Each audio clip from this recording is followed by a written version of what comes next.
Consolador, o Consolador, o Consolador,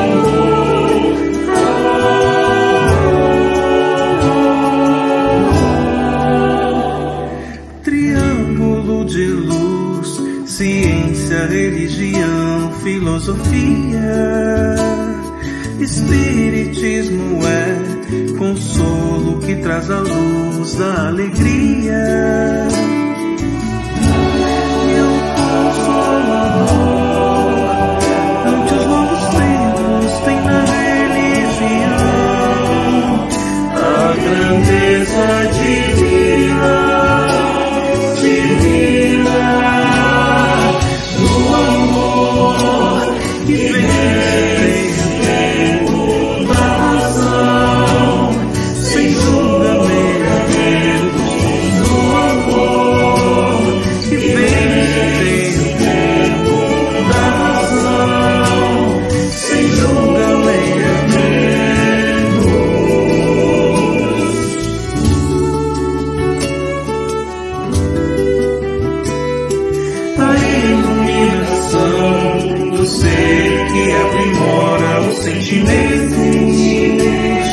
Na busca da moral que faz a caridade ensinamentos. E o Consolador, ante os novos tempos, tem na religião a grandeza divina, divina, do amor que vem.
Olá, boa noite.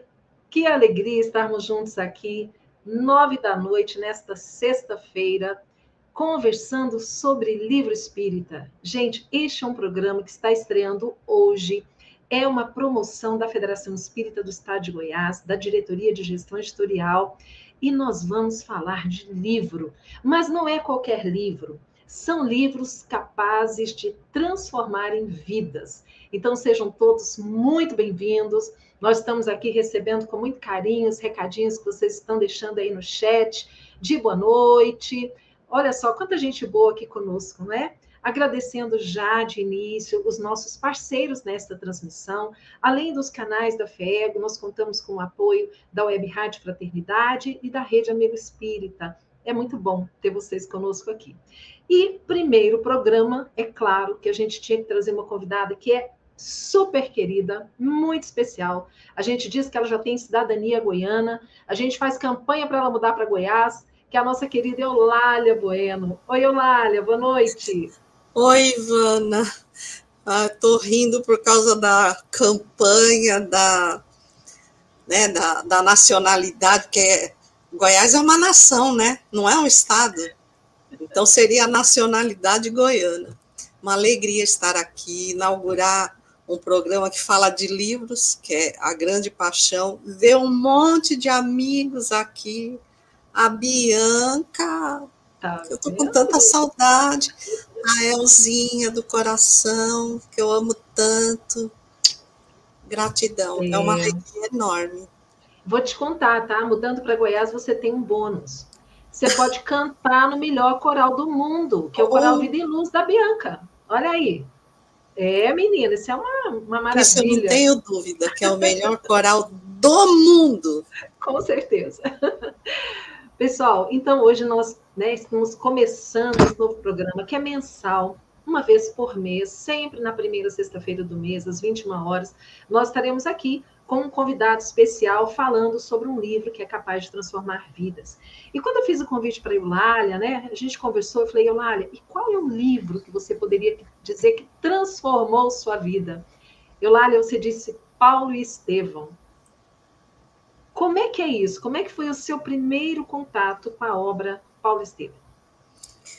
Eu era adolescente, já faz um bocadinho de tempo. Eu tinha 14 anos, quando de repente esse livro apareceu na biblioteca do meu pai, que era espírita. Ele estava lendo e eu comecei a ler. No primeiro impacto eu queria desistir, de tão ruim que eu achava o Saulo, né? De tanta maldade que ele fazia. Eu não tinha muita noção da história dos apóstolos, do Simão Pedro.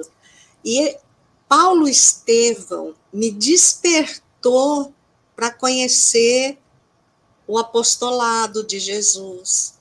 Depois eu perguntei para o meu pai, o que vai acontecer com aquele homem ruim lá no final? E meu pai disse, ele fica bom. Quando meu pai me disse isso, imediatamente eu quis ler o livro para saber como é que daquele jeito ele ficara bom. Então, o primeiro impacto foi muito positivo. Eu já era espírita, já tinha a mediunidade muito ostensiva, e o Paulo indo daquela condição mosaica, vingativa, aquela visão na estrada de Damasco do próprio Jesus, a forma como ele passou a se relacionar com o mundo espiritual, ainda no começo do seu caminho, quando o próprio pai lhe renega, porque achava que ele tinha enlouquecido, aguardava ansiosamente que ele se curasse, e de repente ele percebeu que se aquilo era uma doença, Saulo ainda, né, ia ficar doente para sempre, porque ele estava convicto que aquele era o melhor caminho. Então, esse descortinar do mundo espiritual, para mim também foi muito consolador, porque, embora eu fosse espírita, eu era considerada praticamente uma criança. E você sabe, Ivana, que na minha época de infância e juventude, nós não tínhamos, nem para os adultos, o estudo, como tem hoje, e não tinha uma evangelização fictícia. Então, o nosso amparo, a nossa credibilidade para as queixas, principalmente de quem tinha uma mediunidade ostensiva, no meu caso, encontrou esperança, consolo com o nosso Paulo de Tarso. Veja só. Olha só. Bom, gente, eu imagino que a maioria de vocês conheça essa obra, né, Paulo Estevão, que é uma obra psicografada por Chico Xavier, ditada pelo espírito Emmanuel. E Emmanuel, nessa obra, ele conta uma de suas reencarnações. Não, na verdade não, né, Eulália? Ele conta a história de Paulo. Vamos voltar lá no há 2000 anos daqui a pouco, mas Emmanuel conta a história de Paulo, que na verdade era Saulo. era Saulo, era um doutor da lei, ou seja, ele já era um homem muito disciplinado, ele era um homem envolvido com a religião, né? Naquela sua cultura onde ele foi criado, onde ele foi educado, e ele tinha princípios muito rígidos. Então, ele já tinha princípios morais, ele já tinha disciplina, né? Digamos assim, uma disciplina que ele aprendeu com, não só com a família, mas também no templo, né? Estudando as escrituras e se tornando aí um doutor da lei. Você acredita que isso, Eulália, também influenciou depois na formação de Paulo? Porque é até importante explicar para o pessoal por que tem essa diferença. Antes era Saulo e depois virou Paulo. Como é que é isso? Então, obviamente, ele tinha uma conduta moral muito reta. A ruindade que eu enxerguei nele era excesso de zelo pelos princípios religiosos. Então, eu fico imaginando Jesus olhando para Saulo e pensando como ele seria indispensável na vivência, na conduta, no exemplo, como Jesus foi um exemplo, se ele fosse cristão.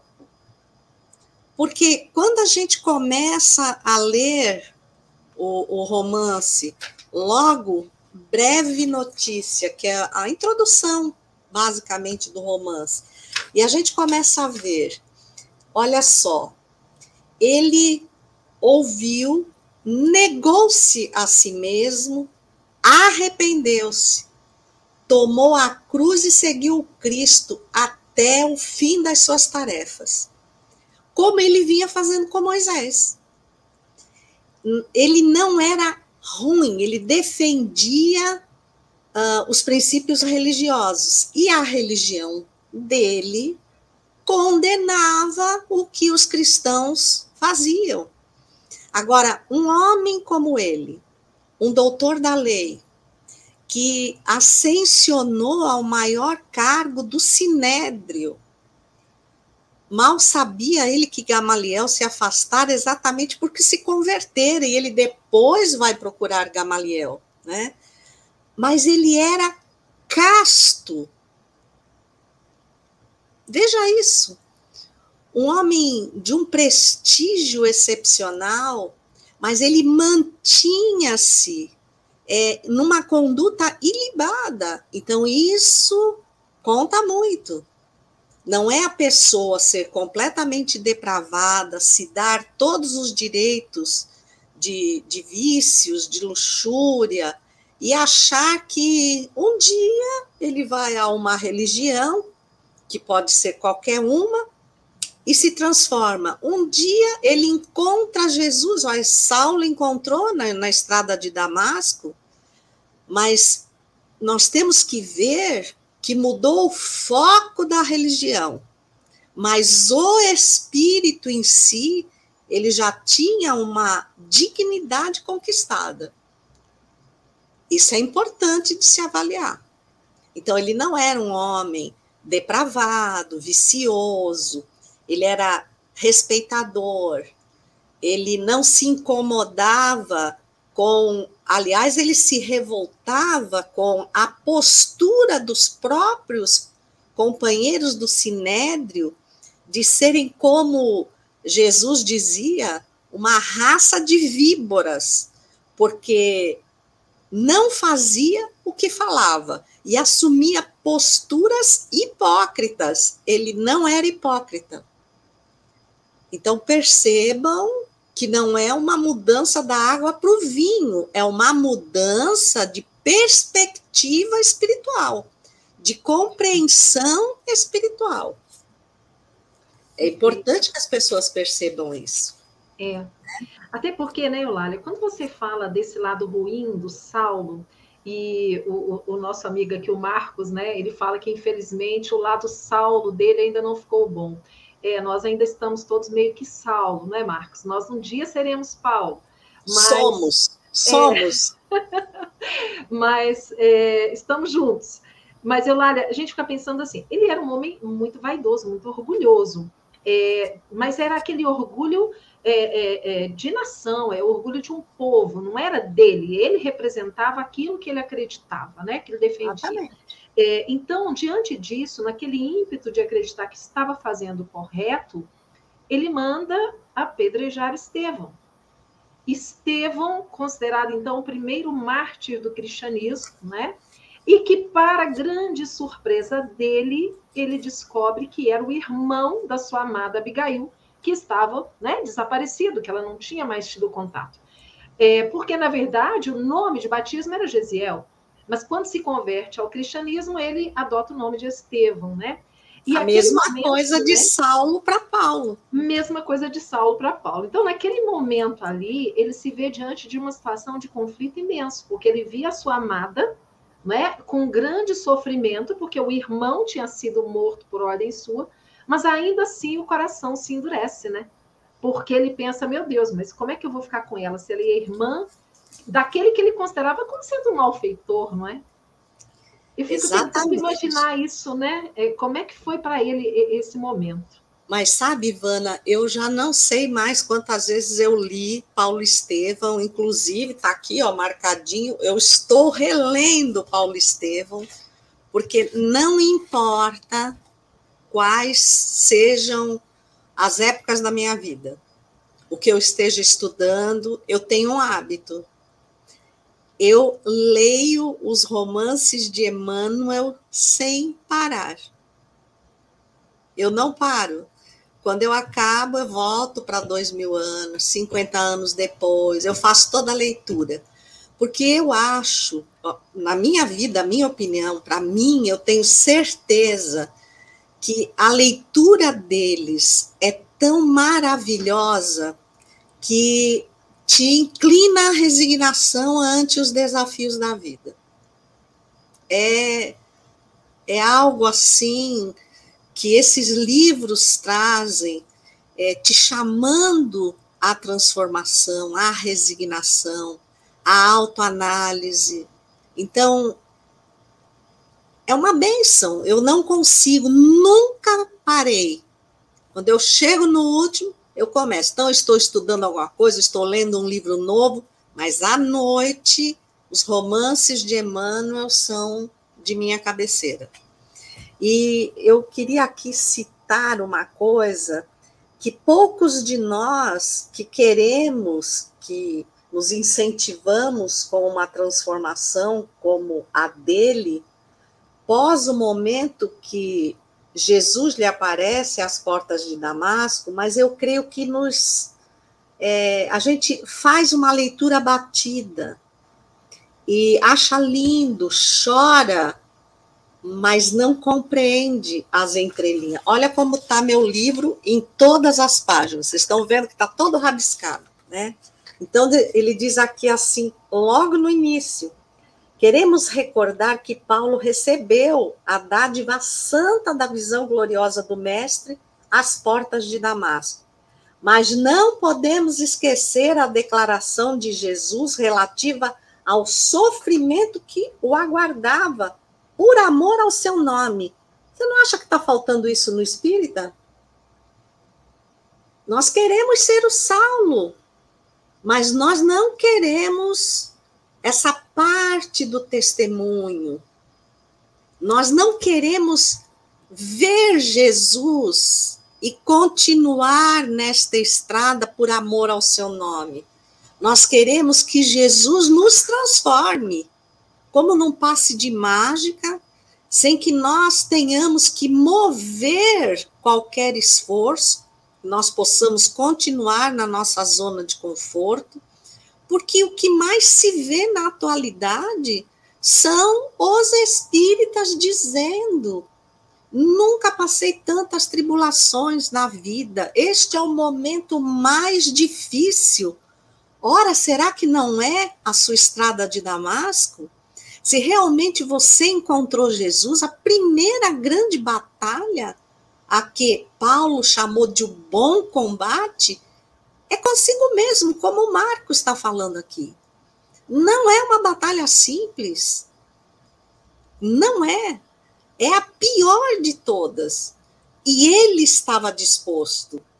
Porque você citou o momento da morte de Estevão, que ele disse, agora como é que eu vou ficar com a mulher cujo irmão eu mandei apedrejar? Mas eu acho que isso não foi o pior momento para Saulo. O pior momento foi quando Estevão o perdoou. Porque colocou a prepotência dele humilhada. Ele se sentiu humilhado, diminuído. Então, como é que ele ia encarar a mulher que simplesmente, ela também seguia as leis mosaicas, poderia considerar um homem fraco? Se ele aceitasse o perdão do Estevão, ali ele estaria traindo as leis mosaicas. Ele não estaria tendo força para o enfrentamento que as leis mosaicas exigiam frente ao inimigo. E Estevão era um inimigo para ele naquele momento. Então, foi a prepotência, o orgulho, essa chaga da humanidade que o fez se distanciar de Abigail. Veja. Mas é interessante, né, Eulália? Porque aí, então, ele se transforma no grande perseguidor de cristãos. Ele acreditava que ele precisava, né, extirpar aquele mal que estava ali graçando naquela sociedade, naquela época. E quando ele tem a visão de Jesus, né, no portal da estrada de Damasco, ali naquele momento a transformação acontece de uma forma espetacular, né? Porque a partir do momento que ele enxerga Jesus, ele percebe o erro. E ele já muda a atitude mental e diz, Senhor, o que queres que eu faça? Ou seja, já entendi tudo. Já entendi que eu estou errado, já entendi que você realmente é o Messias e que eu preciso seguir você. Então, me diga o que fazer. Eu acho isso muito bonito porque também mostra a humildade. Porque ele diz para Jesus, o que queres que eu faça, Senhor? E aí eu fico pensando nós, né? Nós aqui, nós não perguntamos isso para Jesus. Pelo contrário, a gente diz para Jesus o que a gente quer que ele faça, né? Exatamente. Exatamente. Agora, nós temos, quando a gente lê o livro, a gente percebe que Emmanuel, em algum momento, diz que sem Estevão e Abigail, Saulo não seria Paulo. Porque quando ele, por vingança, né, pela perda da Abigail, ele fecha o circuito de perseguição. Quando ele faz o caminho de Damasco, e eu vejo o caminho de Damasco não como uma estrada de ligação entre uma cidade e outra. Eu vejo como o percurso entre o homem velho e o homem novo. Porque ele vai sendo açoitado pelas próprias lembranças, pelas recordações, a partir do momento que ele manda apedrejar Estevão. Então, sem Estevão, sem Abigail, Saulo continuaria Saulo. É isso que também a gente precisa perceber, né? E outra coisa muito importante que falta demais na atualidade. Qual foi o primeiro caminho que o pai ofereceu a ele? O de tecelão. Ele não foi para a universidade, como os nossos jovens hoje vão, na maioria das vezes, sob a retaguarda dos pais, que assumem todas as responsabilidades. Ele vai estudar, ele vai se formar, mas o pai lhe dizia, se você não tiver uma profissão de base, que seja o ramo da sua família, você não está preparado para mais nada. E ele volta a esse princípio, depois de ser um supremo chefe do Sinédrio, um doutor da lei, respeitadíssimo, ele não tem o menor problema em voltar a ser tecelão no deserto por 3 anos. E quando o pai lhe vira as costas, mas lhe manda entregar a bolsa de dinheiro, o que ele faz? Ele compra um tear. Será que nós, em primeiro lugar, não teríamos vergonha de voltar à nossa origem inicial, se esse fosse o caminho para encontrar Jesus? Retornar ao princípio, à simplicidade. Então, é o primeiro caminho, retornar às origens, à simplicidade. Eu acho que nos dias atuais é a maior dificuldade daquele que quer definitivamente seguir Jesus, porque a sociedade nos cobra uma subida íngreme, não nos permite dar um passo atrás na condição econômica, social, cultural. Então, esse esforço já mostra a distância que vai entre nós e ele. É verdade. Mas, Eulália, depois que ele, então, se transforma em Paulo e ele começa aquele papel tão importante, né, de visitar as diversas regiões onde os primeiros grupos de cristãos estão ali se estabelecendo, ele passa por uma série de desafios, mas, assim, sempre com uma coragem muito grande, né?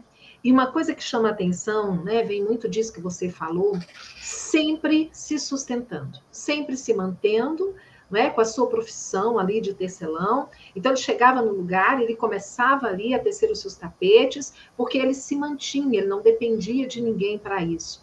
Isso também é algo muito interessante, né? Porque a gente aprende no Espiritismo que a mediunidade e o trabalho voluntário, ele tem que ser aquilo que nós damos e que nós temos, não é? Como o óbolo da viúva, que deu aquilo que ela, né, o último que ela tinha e que ela colocou ali com amor.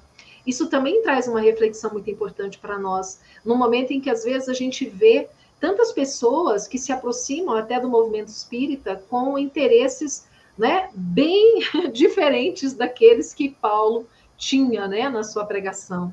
Isso também é uma lição para nós, não é? Exatamente. E outra lição que ele nos dá é que ele nunca usou a desculpa do trabalho para não cumprir a sua tarefa com o Cristo. E hoje o que nós mais vemos são as pessoas abandonando a tarefa com o Cristo com a justificativa de que precisam alavancar a vida lá fora. Ele fez o caminho contrário. Ele conseguiu sair do topo, porque a gente sabe o que era ser um doutor da lei, autoridade máxima do Sinédrio, a gente não sabe. E, no entanto, no cristianismo, ele não era nada, ele começou como nada. E você falou uma coisa, Ivana, que infelizmente é verdade.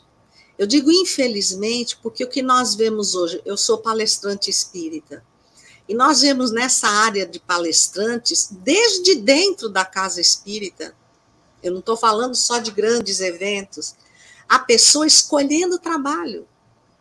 Ela já entra querendo chegar ao topo. E ele não. Ele, primeiro, para ser aceito pelos cristãos, ele tinha feito um caminho contrário de perseguição cruel. Como é que ele volta à casa do caminho, onde ele havia tido uma única visita e um confronto com Estevão, que gerou toda a problemática depois, toda a perseguição, porque ele esperava encontrar pessoas ignorantes, homens rudes, né? E ele encontrou Estevão, que era tão ou mais entendido do que ele nas leis mosaicas. Então, que tinha uma retórica que humilhou a retórica dele, porque ele se achava o máximo. E a perseguição começou por isso, porque ele se sentiu afrontado intelectualmente. Então, percebam, mas ele não hesitou. Quando ele retorna à casa do caminho, e ele começa por baixo, na simplicidade. Simão Pedro lhe diz, tome cuidado, porque ele já queria sair convencendo todo mundo. E não é o que as pessoas fazem. A pessoa chega na casa espírita, você dá uma fichinha para ela preencher, quando adentro estuda, ela já quer ser palestrante, ela quer ser monitor de grupo de estudos, mas ela não quer ser a pessoa que faz o serviço, por exemplo, de um lanche, de varrer o chão, de arrumar as cestas para o atendimento social. Então, o que nós vemos hoje é muita gente pregando, falando do espiritismo, mas que não é trabalhador da casa espírita. E quem não vive o espiritismo não conhece o cristianismo. Então, eu digo que o movimento espírita, que era algo que nós comentávamos hoje, que as pessoas estão preocupadas que o movimento espírita vai acabar, mas a gente fala focando os olhos nos grandes eventos, que você acabou de fazer o Congresso de Goiás e sabe que não foi fácil, como não está sendo em lugar nenhum. Pergunta, será que esses grandes eventos não tendem a minimizar, a desaparecer, para tirar os holofotes que têm desviado os Saulos da estrada de Damasco? Que não estão na estrada para servir ao Cristo, mas para se servir do Cristo e jogar as luzes sobre si mesmos, porque o movimento espírita, para mim, é formado pelo trabalho silencioso e anônimo de muitos trabalhadores da casa espírita. O movimento espírita é feito das casas espíritas que estão trabalhando cada vez mais, porque a Terra está precisando de consolação, de luzes, de destaques. O mundo oferece, mas nós estamos cansados do que o mundo oferece. Nós estamos buscando Jesus, e Jesus não se acha nos grandes eventos. Jesus se acha na singeleza de todas as casas espíritas, que são verdadeiras casas no caminho da dor. Olha, gente, vocês estão percebendo, né? Muito material para a nossa reflexão. O nosso objetivo no programa é trazer realmente este gostinho de quero mais, para que vocês se estimulem a, quem não leu, busque a leitura de Paulo Estevam. Quem leu, pode reler. Eu também já li umas 3 vezes e sempre gosto. Vamos reler. Há pouco tempo atrás, estava relendo Renúncia, né, que também é um livro lindo de Emmanuel. Na verdade, Emmanuel tem 5 romances que são belíssimos. E às vezes a gente acha assim, mas romance não tem muito conteúdo. Nossa Senhora, os romances de Emmanuel, né, eles são verdadeiras lições para todos nós. Eulália, então nós já estamos encaminhando para o nosso encerramento, né? Conversamos bastante, vamos deixar o pessoal curioso para ler Paulo Estevam. E aí, gente, olha, curte essa live, compartilhe com seus amigos e deixa no chat os comentários, o que vocês estão pensando a respeito disso. E quem ler a obra, volta aqui e conta para nós se você teve um olhar diferente depois dessa nossa conversa, não é? Eulália, quero passar para você, para que você possa fazer as suas considerações finais. A consideração final que a gente só pode fazer é: todos nós, neste momento, estamos na estrada de Damasco. A reencarnação é a própria estrada de Damasco. Agora, quando nós vamos realmente ter olhos de ver o Cristo, que já se apresentou há muito em nossa estrada, é da maturidade espiritual de cada um.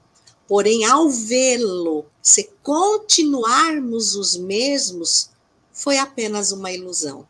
Porque o Cristo, quando é percebido por nós, ele se impõe no amor e na suavidade que nos arrasta e nos transforma.